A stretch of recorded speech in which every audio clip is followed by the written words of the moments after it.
3절입니다. 여호와께서 내게 이르시되 이스라엘 자손이 다른 신을 섬기고 건포도 과자를 즐길지라도 여호와가 그들을 사랑하나니 너희는 또 가서 타인의 사랑을 받아 음녀가 된 그 여자를 사랑하라 하시기로 내가 은 15개와 보리 한 호멜 반으로 나를 위하여 그를 사고 그에게 이르기를 너는 많은 날 동안 나와 함께 지내고 음행하지 말며 다른 남자를 따르지 말라. 나도 내게 그리하리라 하였노라. 아멘. 누군가에게 사랑받는다는 것은 참 기분 좋은 일이고 행복한 일에 분명합니다. 인류는 수없이 많은 행복을 추구했고 또 앞으로도 계속 행복을 추구할 것입니다. 이 오래전에 저희 교회에 그 유전도사님이란 분이 계셨는데 이분이 이 성가대를 지휘하셨고요. 또 이 준비 찬양을 하고 또 이런 사역을 했습니다. 그런데 이분이 이제 항상 성가대의 그 대원들 앞에서 준비하실 때 그 이런 멘트를 하세요. 여러분 행복하십니까? 여러분 행복하십니까? 이렇게 꼭 물어요. 그리고 저는 지금 매우 불행합니다. 꼭 그러세요. 그런데 저는 그 소리가 정말 듣기 싫었어요. 그런데 요즘에 와서 그 전도사님의 그 목소리가 울리는 거예요. 나는 행복한가? 나는 정말 행복한가? 여러분, 저는 여러분에게 묻습니다. 여러분 행복하십니까? 그 위키 백과사전에는 이 행복에 대한 정의를 이렇게 내리는데 불안감을 느끼지 않고 안심해 하는 것. 이것이 행복이다. 그런데 우리나라 대한민국의 행복의 조건을 찾아보니까 이 주거용이 몇 %냐면 행복이 집이라고 생각하는 사람들이 50%예요. 그리고 또 직장이 이 30%. 그리고 건강이라고 하는 것도 역시 20%. 그런데 이 부분을 모두 다 보니까 행복의 조건이 너무 물리적인 거죠. 그 전 세계적으로 올해 이제 2022년도에 전 세계적으로 행복의 조건, 가장 행복한 나라를 따져 보니까 이 1위가 핀란드였답니다. 그래서 저는 이제 좀 찾아봤죠. 한국은 도대체 몇인가 이렇게 보니까 한국이 58위예요. 그리고 일본은 우리는 또 항상 견주잖아요. 일본은 60위라고 60등이래요. 그러면 이 행복의 그 기준을 어떻게 잡았냐면 그 나라의 부패, 또 이 관용, 그 다음에 세 번째 자유, 그리고 네 번째 수명, 그리고 이제 이런 것들을 등급을 좀 딱 매겨 보니까 우리나라는 전혀 행복하지 않은 나라예요. 154개의 나라 중에. 그러면 이스라엘은 그 행복의 이 등수가 9위에 랭크되어져 있어요. 자, 여러분, 저는 여러분에게 묻습니다. 행복이라고 하는 것은 기본적인 것이 일단 갖추어져야 된다고 우리는 일반적으로 생각을 합니다. 그런데 여러분들은 기본적인 것이 뭐죠? 일단은 돈이겠죠. 이게 없으면 불행하다고 생각하는 거예요. 그런데 좀 저는 이상한 사람들을 좀 보게 돼요. 그 사람들이 어떤 사람들일까요? 그 사람들은 좀 미친 것이 확실합니다. 왜냐하면 세상적으로 볼 때 기본적인 것이 갖추어져 있지 않은 상태에도 이들은 행복하다고 생각하는 거예요. 반드시 이 사람들은 정신병자예요. 우리 학생들은 좋은 점수가 나오고 좋은 대학교에 가야 되고 또 수시나 수능이나 이런 것도 잘 보고 내가 이 잘 되는 것이 행복이라고 생각하잖아요. 전에 제가 이 오살리 기도원에 집회를 하러 갔거든요. 집회를 인도하는데 이 인도하고 나서 그 기도동산에 올라갔어요. 올라갔는데 학생들 3명이서 손을 잡고 기도하는 모습을 봤어요. 그런데 이 한 아이가 이제 그 3명 중에 한 아이가 리더자 같아요. 너는 기도 제목이 뭐니? 그랬더니 우리 아버지가 예수님을 안 믿으셔. 근데 저는 정말 되게 그 모습이 흥미로웠어요. 그래서 이 아이들이 막 기도하는 거예요. 울면서 기도해. 그리고 나서 한 10분 후에 다시 너는 기도의 제목이 뭐니? 그랬더니 나는 요번에 그 좋은 대학에 가고 싶어. 그랬더니 한 아이가 그러는 거예요. 너 지금 우리는 예수님 믿잖아. 근데 제가 거기서 충격을 받은 거예요. 대학이 행복의 기준이 아니라는 거예요. 그 아이들이. 근데 그 아이들이 고등학생이에요. 미쳤잖아요. 이거 정신병자잖아요. 자, 그러면 언제까지 행복의 조건을 여러분들은 세상의 조건에 코드를 맞추시겠습니까? 행복을 쫓다 보면 여러분 세상적인 것을 쫓게 되면 몸과 마음과 영혼이 피폐해지는 거예요. 저는 여러분들이 예수님 안에서 행복했으면 좋겠어요. 예수님 안에서 하시려면 첫 번째 여러분 가장 기본적인 것이 필요해요. 예수님을 영접하셔야 됩니다. 진심으로 영접하십시오. 진심으로 예수님 믿으십시오. 진짜 그리스도인이 되십시오. 예수님을 만나십시오. 만약에 예수님을 만나신다면 예수님께 여쭈어보십시오. 예수님, 행복이 뭡니까? 우리가 예수님 믿잖아요. 근데 그 예수님께 우리는 여쭤야 되잖아요. 물어봐야 돼요. 예수님, 진정한 행복이 뭡니까?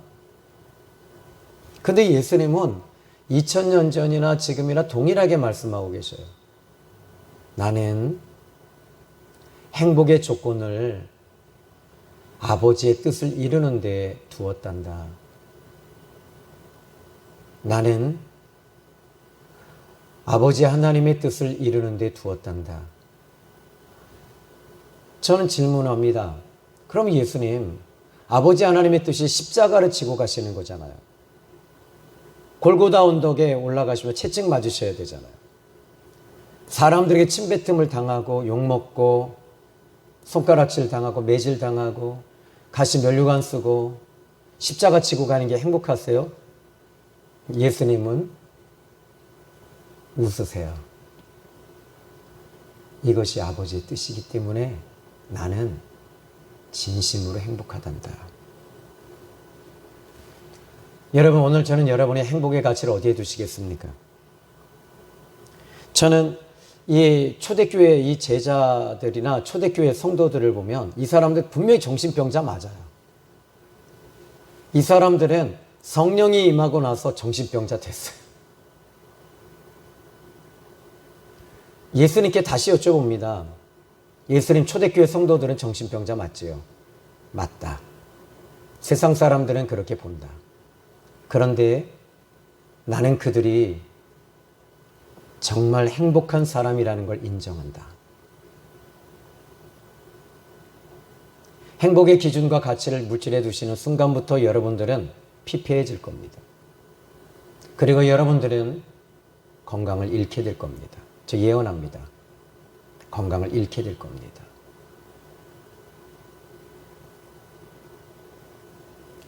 제자들은 성령이 임하면서 영적인 행복이 무엇인지를 알게 됐고 예수님께서도 말씀하십니다. 행복의 조건은 하나님의 나라에 있단다. 그런데 그 하나님의 나라가 너희 안에 이미 이루어졌느니라. 너희 안에 천국에 있기 때문에 너희들은 그것이 행복의 기준이란다 라고 말씀하고 계시는 거예요.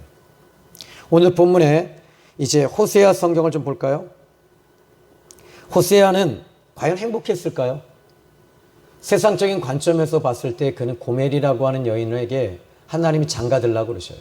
장가들었어요. 근데 이 여자는 음란한 여인이었습니다.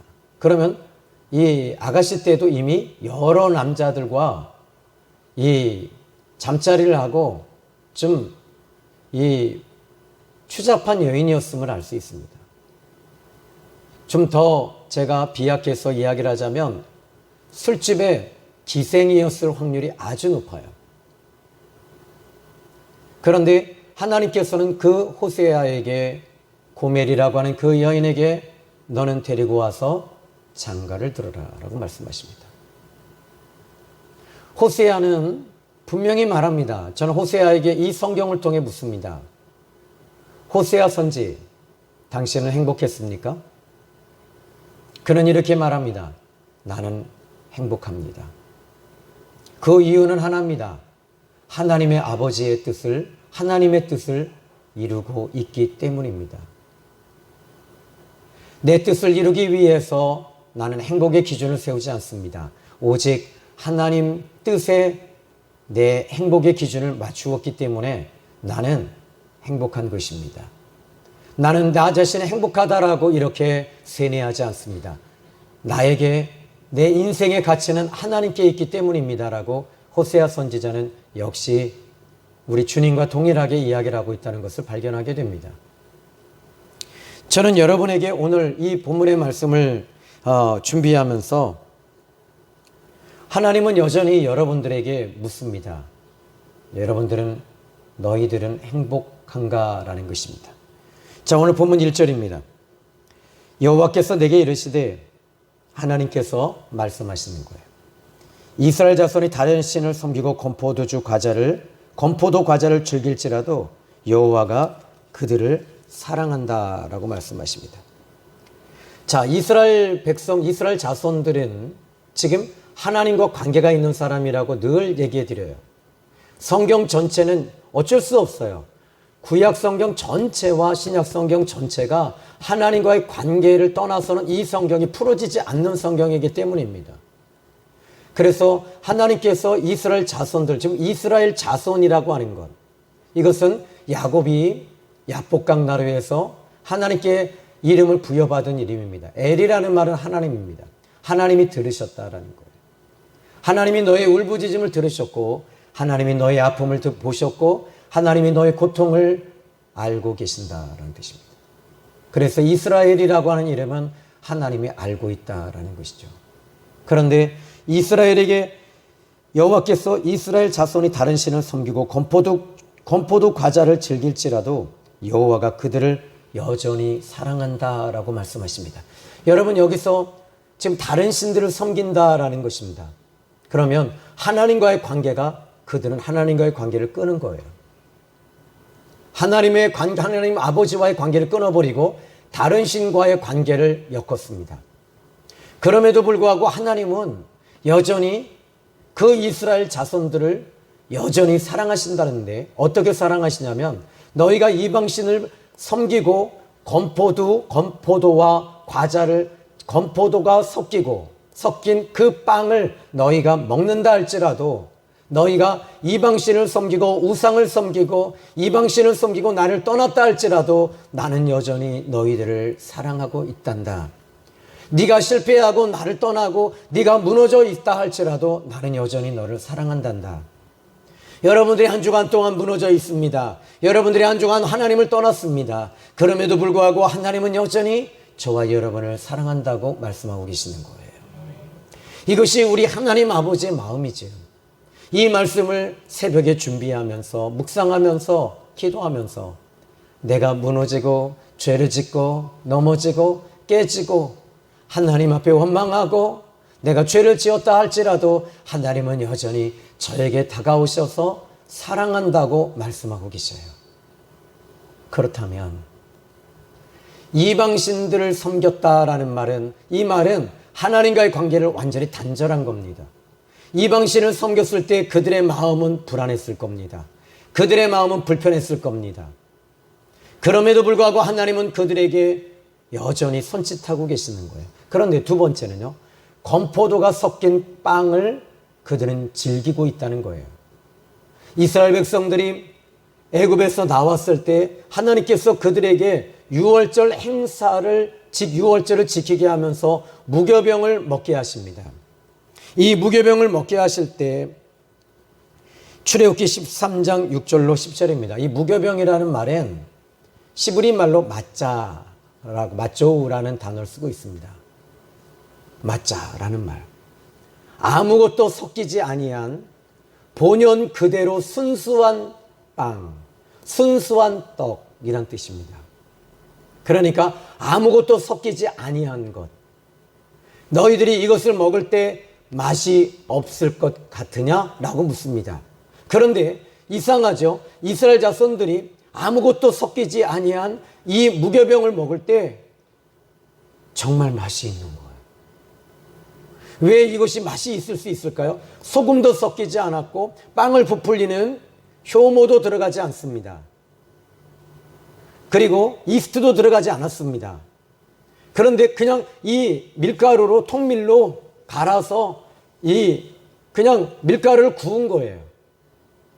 그런데 이것이 우짜라고 하는 이 빵이, 우가라는 이 빵이 오히려 맛이 있는 거예요. 그 이유가 어디 있죠? 하나님과 연결되어져 있기 때문에 맛있는 거예요. 여러분 흔히 우리 그런 얘기 하시죠? 교회에서 밥 먹으면 맛있다고요. 그 이유가 어디 있을까요? 하나님과 연결되어져 있기 때문입니다. 신앙과 믿음이 연결되어져 있기 때문입니다. 그러면 하나님께서 왜 지금 이 맞자라고 하는 이 무교병을 먹으라고 하셨을까요? 아무것도 섞여서는 안 된대요. 이제 애굽에서 나와서 광야에서 그들은 매일 무교병을 먹습니다. 그리고 나서 가나안 땅에 들어갈 때 역시 하나님은 무교병을 먹으라고 하십니다.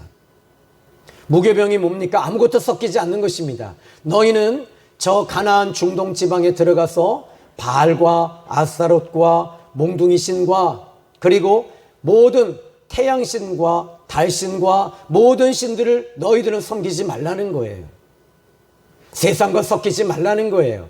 여러분들이 우리가 세상에 들어가 삽니다. 세상에 들어가 살아서 세상 사람이 되었다면 여러분들은 복잡해질 겁니다. 여러분 이 시간 이 자리에 나오셨는데 여러분의 마음이 무겁거나 복잡하거나 혼잡하다면 여러분들은 이미 세상 것에 물들여 있고 세상 것을 붙잡고 있기 때문에 힘든 겁니다.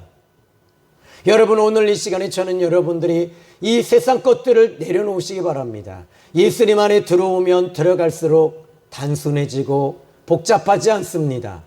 예수님을 믿으면 믿을수록 단순해지고 그리고 예수님 믿으면 가벼워지는 이유가 어디 있는 줄 아십니까? 그것은 바로 예수님 안에 죄사함의 비밀이 있기 때문입니다.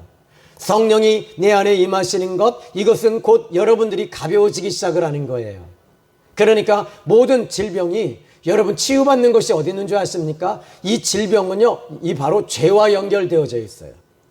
죄와 연결되어져 있기 때문에 이 질병이 우리에게 오는 거예요. 그런데 예수님을 믿으면 단순해지기 시작하고 예수님이 우리를 붙잡아 주시고 성령이 임하시면 치유의 역사가 일어나는 것 중에 하나는 단순해지고 있기 때문입니다. 우리 생명의 샘께 오시는 분들이 많은 치유의 역사가 일어나는 이유가 어디 있는 줄 아십니까? 단순해지고 있다는 거죠. 예수님만 보고 있다는 거지요. 주만 바라볼지라. 할렐루야. 예수님은 바라보시면 여러분 단순해지고 예수님 안에는 생명이 있고 예수님 안에는 진리가 있습니다.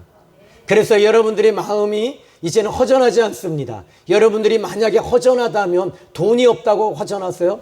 이번 달에 여러분들이 얼마를 또 채워 넣으셔야 되나요? 아마 여러분들은 마음이 무거울 거예요. 어깨에 짐이 무거울 거예요.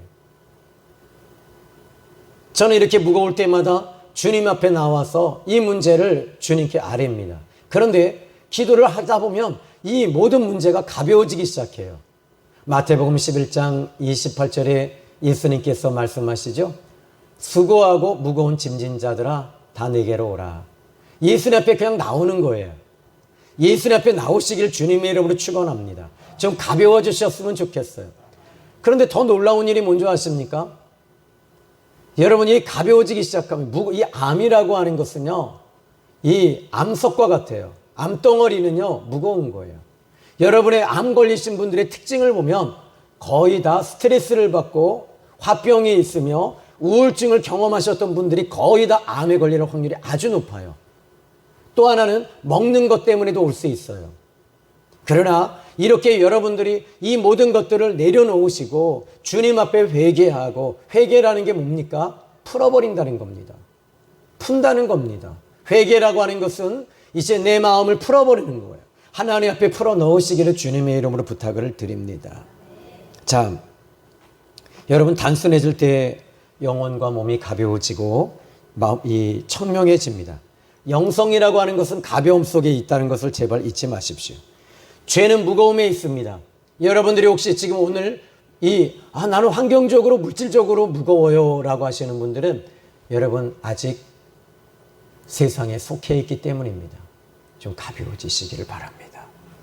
히브리서 12장 1절에 이러므로 우리에게 구름같이 둘러싼 허다한 증인들이 있나니. 자, 지금 이 구름같이 둘러싼 허다한 증인들이 있대요. 이 증인들은 어떤 증인들입니까? 히브리서 11장의 말씀 보면 믿음으로 살았던 인물들입니다. 믿음으로 살았던 인물들은 어떤 인물이죠? 하나님만 바라보고 하나님만 의지하며 가서 믿으며 살았던 사람들입니다. 이 사람들은 구름같이 허다한 증인들이 있대요. 증인들이 있대요. 무엇을 증인할까요? 모든 무거운 것과 그랬어요. 얽매이기 쉬운 죄를 벗어버린 사람들이었다는 겁니다. 오늘 이 사람들의 공통분모가 있다면 무거운 것을 내려놓고 얽매이기 쉬운 죄를 벗어버린 사람들입니다. 오늘 이 허다한 증인들은 믿음의 사람인데 이 믿음의 사람들은 하나님의 사람들이에요. 여러분, 오늘 이 시간에 무거운 거 내려놓으십시오. 한번 따라 하십시다. 하나님, 솔직히 저 무겁습니다. 많이 힘들어요. 따라 하십시다. 저 많이 힘들어요. 또 이렇게 말하십시다. 내려놓자. 아멘. 그런데 이것을 어디에다 내려놓겠습니까? 세상의 문제를 세상에 내려놓을 수 있습니까? 여러분, 가장 친한 친구에게 그 문제를 내려놓는다고 해도 그 문제를 그 친구가 해결해 줄 수 있을까요? 그런데 우리의 벗이 되시고 친구 되시는 예수님이 계십니다. 예수님 앞에 내려놓으십시오. 예수님 앞에 벗어버리십시오. 여러분, 놀라운 일이 벌어집니다. 숨이 쉬어지기 시작할 거예요. 그리고 평안함이 올 거예요. 하늘의 기쁨이 오고 천국의 기쁨이 올 겁니다.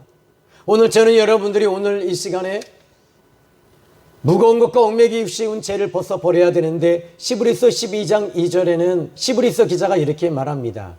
믿음의 주요 온전케 하시는 이인 예수님을 바라보자. 믿음의 주인 되시는, 믿음을 주시고 온전하게 하신다. 온전하게 하시는 게 뭐죠?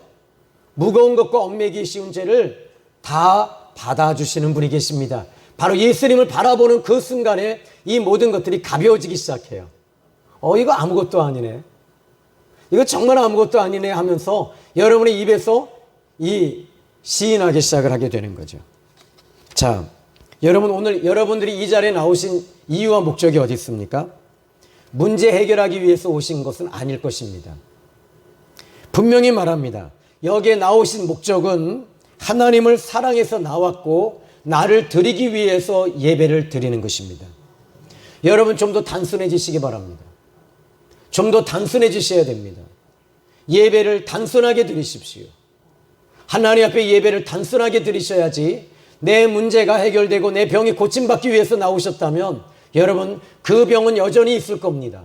그런데 하나님을 만나고 하나님의 사랑을 경험하고 하나님의 은혜를 경험하는 순간에 하나님의 마음이 내 속에 들어오고 그 마음이 내 안에 퍼지기 시작하면서 여러분의 마음이 쉼이 오며 여러분의 마음에 평강이 오며 여러분의 마음이 사랑이 이제 움직이기 시작할 것입니다. 하나님의 사랑이 여러분에게 채워지기 시작할 것입니다. 그 순간에 여러분의 질병과 문제는 해결되어지는 거예요. 오늘 성경 본문을 보십시오. 오늘 본문에 이렇게 말합니다. 자세히 살펴보시면 너는 또 가서 타인의 사랑을 받아 음녀가 된 그 여자를 사랑이라. 여러분 참 이 말씀이 참 웃기지 않나요? 너는 또 가서라는 말이 뭐예요? 또 가라. 그러면 무엇이 전제된 거죠? 고멜이 여러 번 다른 남자를 사랑해서 나갔다는 거예요. 그러니까 한 번이 아니었다는 거죠. 결혼하고 나서도 계속 다른 남자를 사랑하며 집을 나간 거예요. 자식을 셋이나 낳았음에도 불구하고 채워지지 아니하는 이 욕망, 채워지지 아니하는 이 음심, 채워지지 아니하는 이 허전함을 그 남자를 통해서 채우는 거예요. 이 고멜이. 여러분, 이 고멜은 무엇으로 채워야 됩니까? 하나님으로 채워야 되는데, 예수님으로 채우고 진리로 채워야 되고 하나님의 진리로 채워야 됨에도 불구하고 그 남자를 통해서 자꾸 채우려고 하는 거예요. 여러분, 우리 세상 남자들 보십시오. 세상 여자들을 통해 채우려고 하지 않나요? 돈을 가지고 채우려고 하지 않나요? 근데 채워지든가요? 술 가지고 채워지든가요? 그 어떤 것 가지고도 채워지지 않잖아요. 여러분, 이 영적인 목마름은 하나님을 통해서 채워야 되거든요. 하나님을 통해서 여러분들이 오늘 이 시간에 채우시기 위해서 온 거예요. 이 예배를 드리면서 하나님을 통해 나는 이 영적인 목마름과 갈급함과 갈증이 채워져야지 세상 것들로는 도저히 채워지지 않는 것을 우리는 알잖아요. 그래서 이 자리에 나와서 하나님, 나는 하나님을 통해 채워갑니다. 나 예수님을 통해 내 이 허함과 허급함, 허기짐, 그리고 갈급함, 허무함, 허전함, 이 모든 것 하나, 허갈함, 이 모든 것을 오직 예수님을 통해 채워갑니다. 오직 하나님의 말씀을 들으면서, 이 말씀을 들으면서 나는 내 허함을 채워나갑니다. 여러분들이 문제 해결하기 위해서 온 것이 아니라 나의 갈급함을 하나님을 통해 채워나가셔야 되는 거예요. 이것이 여러분들이 오늘 이 성경에서 우리에게 말씀하고 있는 거예요. 이 고멜은 지금 자기의 허함을 사람을 통해서 채우는 거예요. 남자들을 통해서. 그게 그 순간에는 즐거워요. 그리고 그 순간에는 이 고멜을 보니까 참 답답해. 뭐가 답답해요? 술 한잔 같이 하자면 안 해. 여보, 오늘은 우리 맥주 한잔 마시러 갑시다. 고멜이 말합니다. 근데 이번에는 우리 포장마차에 가서 꼼장어에다 소주 한잔 어때요? 근데 호세아는 어떻게 하고 있어요? 여보게, 하나님 앞에 우리 예배합시다. 하나님을 통해서 우린 채워야 돼. 세상 것으로는 우린 채울 수가 없어. 그러니 나는 하나님 앞에 예배하고 제사하고 나 하나님 앞에 기도하는 사람이야. 근데 이 고멜이 보니까 답답하거든요. 정말 꽉 막혀 있거든요. 하나님 보이지도 않는데 자꾸 하나님으로 자기는 채우고 있대. 나는 채워지지 않는데 말이야. 그래서 이 여자는 몰래 밤에 도망을 나갑니다. 그리고 다른 사람과 바람을 피워도 바람을 피우는 그 순간에는 이 남자가 인생의 전부인 것 같고 영원히 채워지는 것 같던데 그 이튿날 되면 이 남자는 떠나버립니다. 그리고 나서는 이 여자를 향해서 이 호세아 선지자는 하나님이 말씀하십니다. 호세아야, 또 가라. 또 가라. 또 가라. 저 고멜이 바로 이스라엘과 같아서 나는 포기하지 않아. 나는 포기하지 않아. 네가 상처받고 찢기고 세상에 살고 있어도 나는 너희들을 포기하지 않으니 너도 호세아야, 너도 포기하지 마라. 내가 포기하기 전까지는 너는 포기하지 마라. 내가 버리기 전까지는 버리지 마라. 이것이 하나님 아버지의 음성이에요. 그리고 나서는 이 고멜은 결국 또다시 나가서 그 남자를 쫓아갔지만 채워지지 않는 이 갈급함. 결국 그 남자는 이 여자를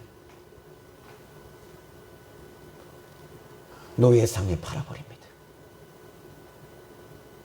아이를 셋이나 낳은 이 여자. 여자로서의 가치는 가슴은 처져 있지요. 뱃살은 나오지요. 얼굴에는 주름살이 조근조근 지기 시작했지요. 여자로서의 가치는 이제 거의 떨어졌습니다. 그리고 경매상에, 도매상, 경매상에 그 앞에서 경매를 당하는데 그 앞에 서 있는 이 여자. 한껏 웅크러들어 있는 이 고멜을 이제 경매하는 사람이 이 사람은 지금 은 한 양 은 한 장에 사실 분 계십니까? 그랬더니 딱 사람들이 보면서 야, 저 여자 늙었네. 저 여자를 은 하나에 내가 살 수 있을까? 그런데 좋아요. 내가 저 여자 갖다가 그냥 이 식모살이하고 일만 시키지 뭐. 그리고 나중에 은 3냥에 팔아버려야지. 내가 사겠어, 은 1냥. 그랬더니 또다시 뒤에서 말합니다. 나 은 5냥. 근데 더 이상 없습니까? 더 이상 살 사람이 없는 거예요. 은 5냥밖에 되지 아니하는 이 여자의 몸의 가치. 그런데 저 뒤편에서 흐느껴 울고 있는 한 남자의 음성, 그 눈물소리, 눈물 떨어지는 소리가 납니다. 어디서 들어본 낯익은 소리. 내가 이 여인을 사겠습니다. 은 15개와 보리 한 호멜을 가지고 사겠습니다. 사람들은 얼굴을 다 돌려서 봅니다. 저 미친놈 아니야 저거? 아이고, 은 5냥도 지금 많이 쳐주는 건데 15냥이라 아이고 미친놈 하는데, 이 사람은 말합니다. 그래요, 나 미친 사람 맞아요. 나는 그럼에도 불구하고 저 고매를 사랑하기 때문에 은 15개로 저 여인을 삽니다. 나는 저 여인을 사랑합니다. 난 저 여인을 놓은 적이 없습니다. 나는 저 여인을 포기하지 않았습니다. 하나님은 여러분들을 포기하지 않았습니다. 여러분들이 하나님을 떠나서 도저히 존재의 가치가 없고 돈의 가치가 없을지라도 하나님은 여러분들을 여전히 사고 계십니다. 하나님은 여러분들을 사랑하십니다 하고 외치는 이 호세아의 외침이, 울림이 이 강단에서부터 흐르고 있다는 사실을 여러분 들으셔야 돼요. 십자가 위에서 은 30개 팔려가시는 분이 계셨어요. 은 30개에 팔리신 주님,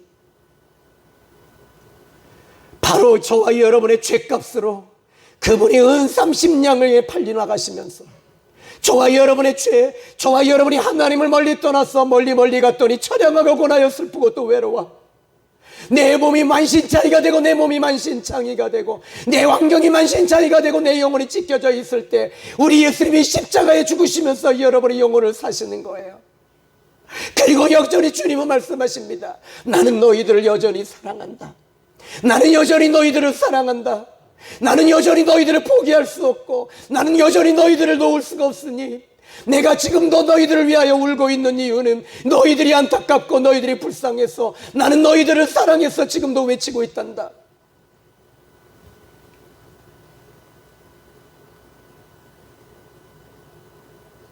사랑하는 성도 여러분, 오늘 3절의 말씀 볼까요? 그에게 이르기를 너는 많은 날 동안 나와 함께 지내자. 음행하지 말고 다른 남자 떠나지 마라. 나도 너에게 그리하리라 하였노라. 많은 날 동안 나와 함께 지내자. 여러분, 이게 믿음이에요. 이게 말씀이에요. 이게 진리예요. 하나님과 함께 하는 것이 이게 행복이지요. 여러분 진짜 행복하십니까? 여러분 행복하셔야 됩니다. 여러분이 진리를 떠났기 때문에 행복하지 않은 거예요. 돈이 없어서 불행한 것이 아니에요. 건강을 잃어서 불행한 것이 아닙니다. 예수님이 없기 때문에, 말씀이 없기 때문에 불행한 거예요. 저는 여러분들이 오늘 적어도 이 예배를 드리는 저는 여러분들이 하나님을 통해서 행복을 찾으시고 예수님을 통해 행복이 회복이 되어져야 됩니다. 바울은 십자가에서, 아니 단두대에서 목이 떨어지면서도 그가 외친 말이 뭔지 아십니까? 나는 예수님 때문에 행복하다라고 외쳤다는 거예요. 예수님의 11명의 제자들을 보십시오. 모두 다 순교할 때 그들은 웃으면서 행복해 하면서 주님이 나와 함께 하시기 때문에 나는 여전히 행복합니다라고 외치고 있잖아요. 여러분 행복하십시오. 이번 한 주간 저는 여러분이 정말 진리 안에서 행복하시기를 바랍니다. 다른 사람들과 비교하실 필요 없어요. 지금 내가 예수를 믿고 있다는 것, 주님이 나와 함께 하신다는 것, 이것이 행복의 가장 중요한 기준이 되어야 됩니다. 아멘. 기도하겠습니다. 아버지 하나님, 감사합니다. 오늘은 종이 소리 안 지르려고 했습니다. 고막이 터져나간다는 얘기 수천 번 들었기 때문입니다. 그런데 하나님, 하나님의 사랑이 얼마나 큰지 내 목이 피가 터져 나올지라도 외칠 것입니다. 오늘 우리 사랑하는 하나님의 자녀들이 하나님의 사랑을 덧입고 기도하게 하시고 예배에 집중할 수 있도록 하나님 성령 보내주세요. 이번 한 주간도 예수님 행복, 천국 행복, 말씀 행복 붙잡고 살아가게 원합니다. 예수님의 이름으로 기도했습니다. 아멘.